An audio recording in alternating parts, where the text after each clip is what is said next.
Very good morning to all students. In complex analysis, next we discuss the topic power series. Chapter 4th, uniform convergence of series of function and power series. इसमें 4-5 topics हैं, definitions हैं, 2-3 test हैं किसी भी series के uniform convergence को test करने के लिए।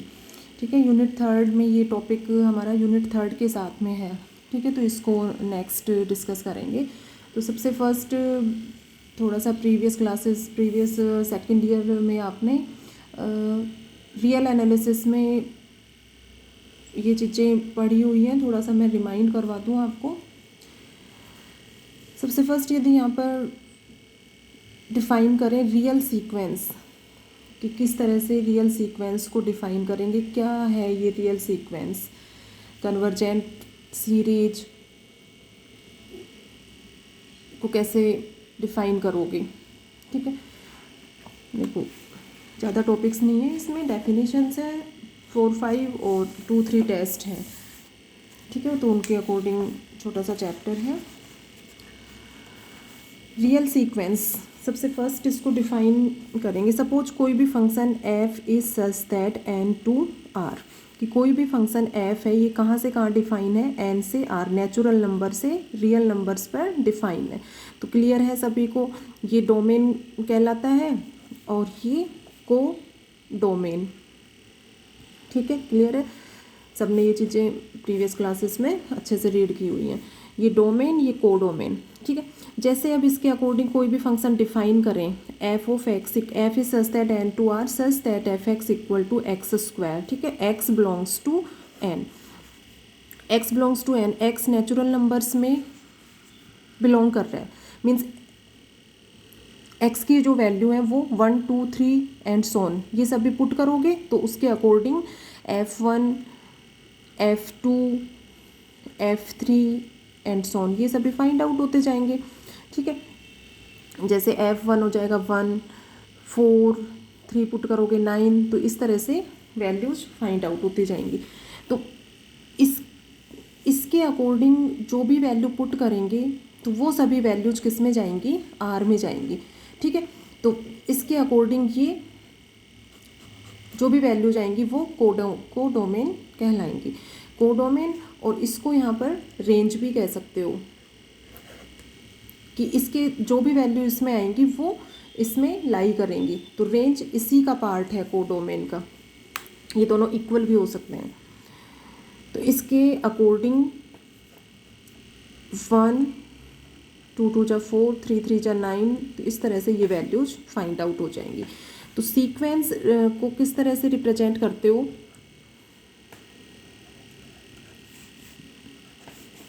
एफ एन, या जैसे इस तरह से values low, f1, f2, f3 and सोन, तो ये हो जाएंगी 1, 4, 9 एंड सोन। तो ये सीक्वेंस को इस फॉर्म में रिप्रेजेंट करते हो, या ब्रैकेट के फॉर्म में भी इसे रिप्रेजेंट करते हैं। इसको x लो, एफ एक्स है अपना यहाँ पे, f x equal to x square, तो उसके अकॉर्डिंग एफ एक्स। ठीक है, x belongs to n, f is such that N to R, such that, suppose कोई फंक्शन यदि इस फॉर्म में है, तो फॉर एग्जांपल है ये एन अपॉन कुछ भी हो सकता है यहाँ पर। ठीक है, f n equal to n upon n plus 1, small n belongs to capital N.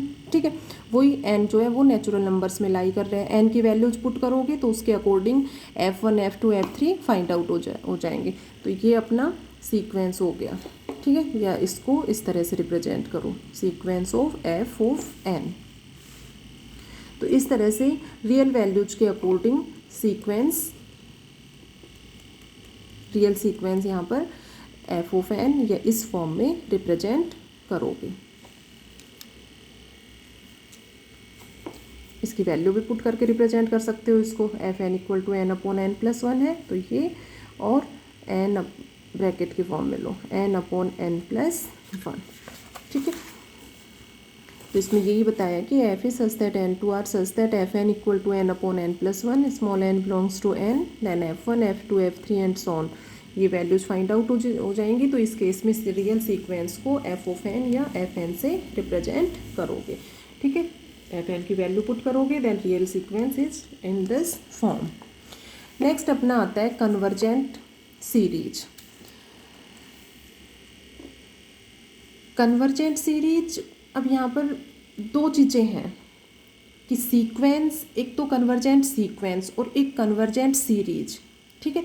इन दोनों में क्या डिफरेंस है देखो,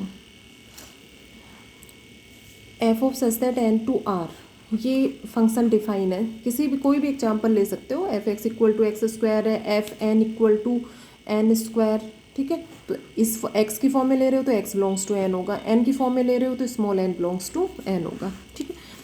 अब जैसे वन वैल्यू पुट करी, 2 3 एंड सो ऑन, तो ये first term, second term, third term, nth term, तो फर्स्ट टर्म को x1 से रिप्रेजेंट किया, सेकंड x2, x3 और nth टर्म यहाँ पर xn, ठीक है। तो कन्वर्जेंट सीक्वेंस, और एक चीज़ है यहाँ पर कन्वर्जेंट सीरीज। तो कन्वर्जेंट सीक्वेंस में तो क्या होगा, if limit n tends to infinite x n equal to finite, कि nth जो टर्म है उसमें क्या अप्लाई करो, limit n tends to infinite, और उसकी वैल्यू फाइनाइट आए, then we say that sequence is convergent sequence, ठीक है। कि जो भी अपनी सीक्वेंस फाइंड आउट हो रही है उसमें nth term, x n is nth term of the function, तो ये nth टर्म में यदि limit n tends to infinite apply करो और वो फाइनाइट वैल्यू आए, तो उस केस में सीक्वेंस जो है वो कन्वर्जेंट सीक्वेंस होगी। और यदि limit n tends to infinite S n equal to finite, then series is convergent series, ठीक है।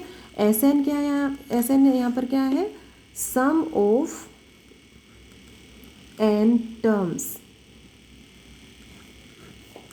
sum of n terms means x1 plus x2 plus and so on xn, n terms का सम है, ठीक है। यहाँ पर आगे डॉट डॉट नहीं ले जाना इसमें कि plus and so on, only n term जो होंगी उनका सम क्या है, S n is the sum of n terms, ठीक है।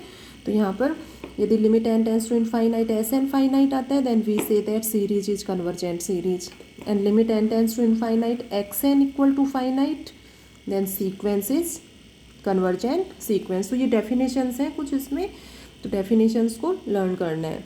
जैसे भी यहाँ ये चीज़ें क्लियर होनी चाहिए कि ये nth टर्म है एक्स एन, कि इसमें n पुट करने पर जो एक्स एन फाइंड आउट होगा वो उसमें पुट करोगे। एस एन कैसे फाइंड आउट करोगे, x1 plus x2 plus and so on xn, sum of n terms of the function.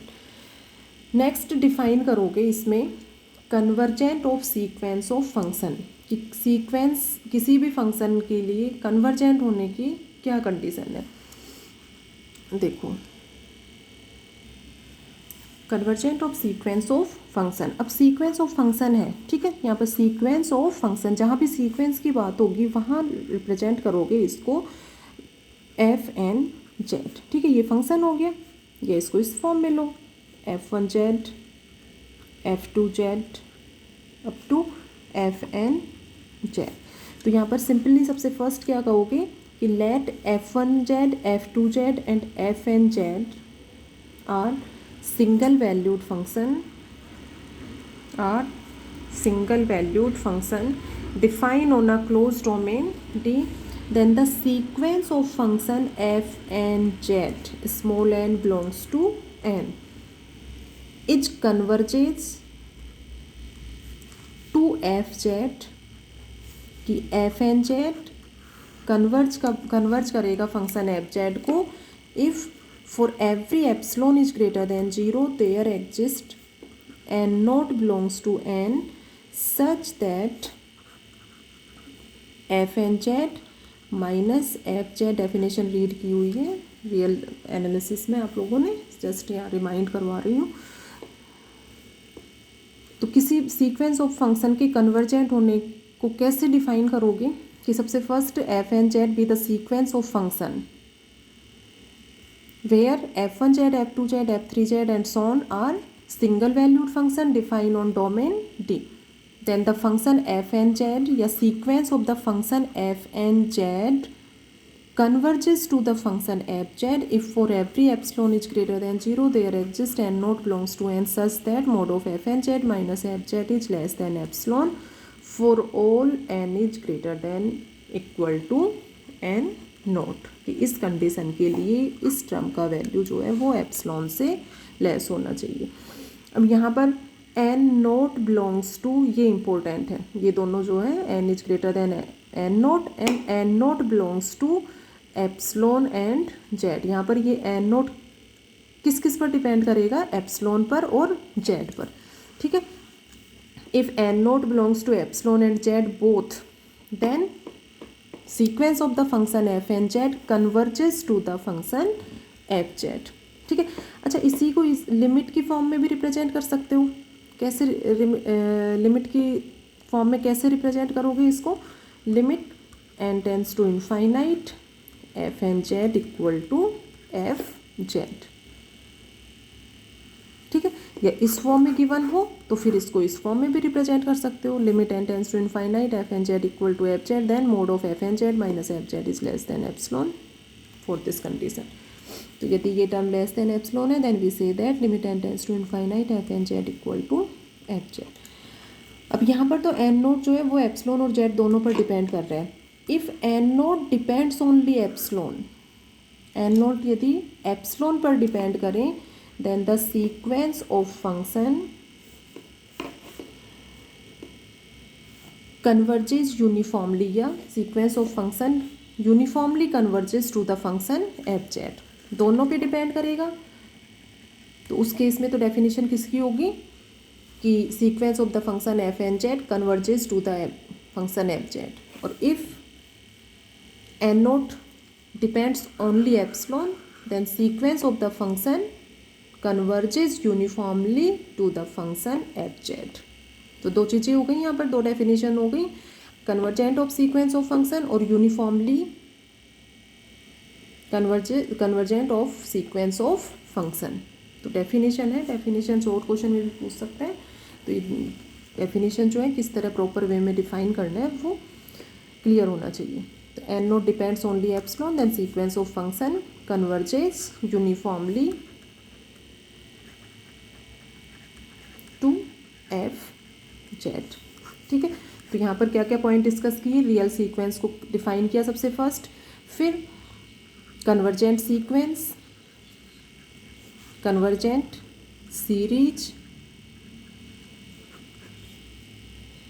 और फिर उसके next convergent of sequence of function and uniformly convergent या uniformly convergence of sequence of function, ठीक है।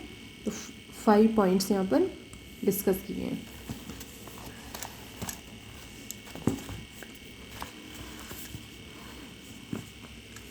Convergent of sequence of function इसको define करोगे इस form में,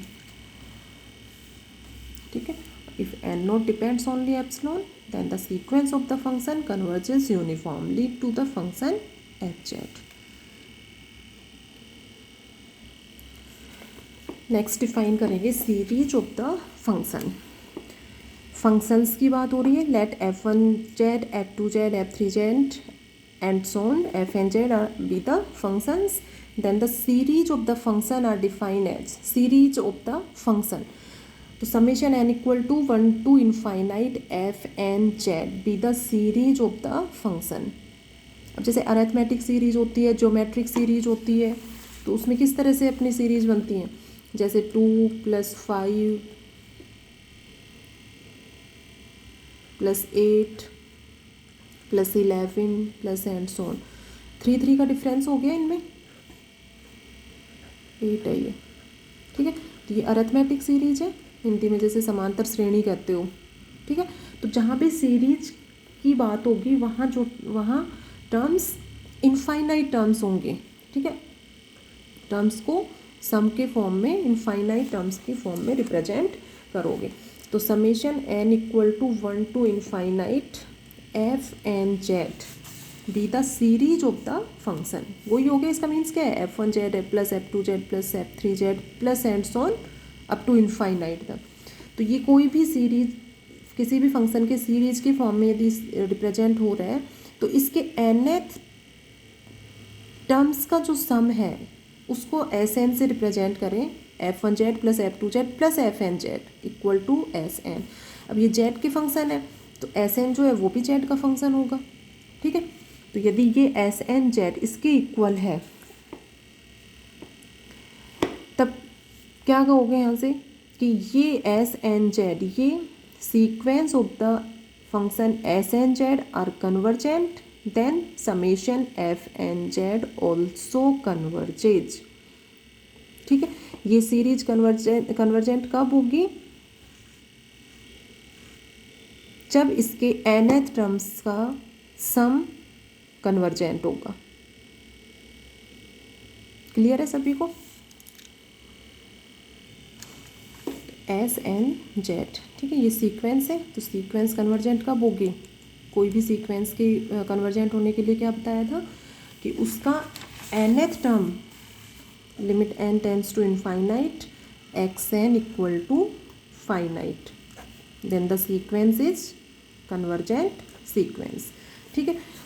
तो यदि सीक्वेंस कन्वर्जेंट है then series of the function are convergent. तो एज अ डेफिनेशन क्लियर होना चाहिए चीज़ की कैसे उसको डिफाइन करोगे। नेक्स्ट, किसी भी सीक्वेंस के कन्वर्जेंट होने के लिए न्यू टेस्ट है यहाँ पर, वायरस्ट्रास एम टेस्ट। तो देखो इसमें, इस टेस्ट में क्या है, ये टेस्ट क्या कहता है, वायरस्ट्रास एम टेस्ट। जो भी सीक्वेंस अपने को गिवन होगी उसको कन्वर्जेंट टेस्ट करने के लिए इस टेस्ट को यूज करते हैं। Summation f n z be N series of functions, ठीक है। Summation means n equal to 1 to infinite, ये कोई भी सीरीज है फंक्शंस की।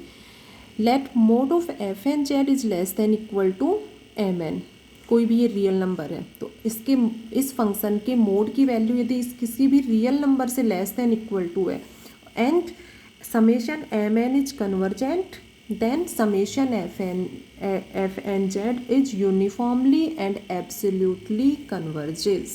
टेस्ट है, एज इट इज़ लर्न करना है, ठीक है। तो यहाँ पर यदि इसके फंक्शन के मोड की वैल्यू इससे किसी भी रियल नंबर से लेस देन आती है और ये कन्वर्जेंट है, summation M n is convergent, then it implies summation f n z is uniformly and absolutely convergent. अब देखो यूनिफॉर्मली कन्वर्जेंट की डेफिनेशन बताई थी अभी आपको, यूनिफॉर्मली कन्वर्जेंट डिफाइन किया था। एब्सोल्युटली कन्वर्जेंट में क्या होगा, जैसे एफ एन जेड है, f n z be N series of the functions, तो summation mod of f n z, ये summation mod of f n z का मीन्स क्या है कि कोई भी मान लो नेगेटिव वैल्यू आ रही होगी फंक्शन की तो वो पॉजिटिव हो जाएगी, तो इसको क्या कहोगे, इसको summation mod of f n z are associated positive term series, associated positive term series, ठीक है। तो summation f n z and summation mod of f n z both are convergent, then the series is absolutely convergent, कि summation f n z और इसका mode ये दोनों क्या हो, कन्वर्जेंट सीरीज हो, ठीक है। और किसी भी सीरीज के कन्वर्जेंट होने की क्या कंडीशन थी, किसी भी सीरीज के कन्वर्जेंट हो, ये तो सीक्वेंस के कन्वर्जेंट होने की सीक्वेंस कंडीशन थी, और यहाँ पर कोई भी सीरीज कन्वर्जेंट सीरीज कब होगी, जब उसके nth टर्म का सम जो है, n टर्म्स का सम, उस पर लिमिट अप्लाई करो, then we get finite value, then the series is convergent series। तो simply Weierstrass M test के according summation mn is convergent, then summation mode of summation fnz is uniformly and absolutely convergent, ठीक है। इसमें फिर absolutely convergent के लिए clear होना चाहिए कि summation fnz और mode of fnz both are convergent, then the series is absolutely convergent। तो अभी डेफिनेशन टेस्ट जो है वो क्लियर होना चाहिए बात, अभी इसके एग्जाम्पल्स करवाएंगे तो उसमें चीज़ें और क्लियर होंगी कि किस तरह से उसको, जो भी सीरीज गिवन है, सीक्वेंस गिवन है, उसको कन्वर्जेंट कैसे प्रूव करोगे, कैसे क्वेश्चंस को सॉल्व करेंगे।